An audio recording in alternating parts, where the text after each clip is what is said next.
Яг өдий хүртэл амьдрахдаа яг юугаар яг ямар чадвараар яг ямар төрлөөр бусдаас илүү давмгай байж үдсэн бэ гэдгийг би бодож байна. Ерөөсө бусад хүмүүс намайг үгүй энэ шиг болох юмсан гэж боддог. Эсвэл энэ ямар галзуу пиццтай бай гэж боддог. Бусдаас илүү яг ямар салбарт ямар талбарт ямар төрлөөр тийм байснаа бодож олъё юм. Бодоод үзэнгүүт уусаа яалт ч илүү уусаа би хичээлдээ айгүй сайн байсан нөхрөлтөө. Гэтэ яг гавлж дуудуулдаг байсан. Гэтэ би бусад ангийн хүүхдүүдтэй харьцуулахад би тийм амар бол биш. Гэтэ үнэ хичээлээ сайн хийдэг байсан учраас гавлыг тийм нэрийг өртөө авсан шүү дээ. Тэгээд өшөөч нь яг ямар салбар дээр би бусдаас илүү үлээ. Би яг яаж яваад хичээлдээ тийм гавл болчих вэ? Нэгт гэх юм бол би яг сууд сурсан. Анхаарлаа төвлөрүүлээд яг сууд сурж л байгаа юм л та.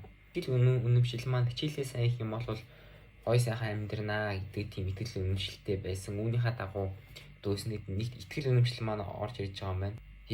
Би ч тийм үнэн мэдээлэл мөт хинэт байсан шүү. Хичээл дээр бодорой. Би яагаад хичээлдээ тийм амар сайн байсан бэ? Багаас намайг ээж маань сургаж сурсан. Гэрийн даалгавраа би өөрөө бие дагаад хийж сурдаг болсон. Хүмүүсийн магтаал надад байдаг байсан. Одоо надад хиний магтаал дэмжлэг маш бага байдаг.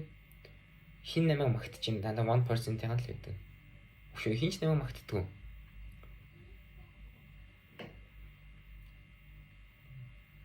Тэр хин их чинь тэр магтаал тэр Жакигийн тэр магтаал ямар гоё байсан гэж бодож байна. Нэр жоохон ийм эмо үе тэр хоёр хүний хэлсгүй магтаалыг бодохоос өөлөх байгаа. Амар магтаал байсан шүү. Нэр guys яг үнийг хэлээ зөө. Яг одоо намайг яг хийж байгаа зүйлээр маань намайг магтдаг. 1%-ийн л угаасаа магтдаг. Бус нь магтдаг шүү дээ. Хичээлээ сайн хий. Хийшээ сайн уу? Сайн ажил мөрөжилтэй бол сайн ажил хийгээ сайхан амьдр. Нэг ийм л юм бид.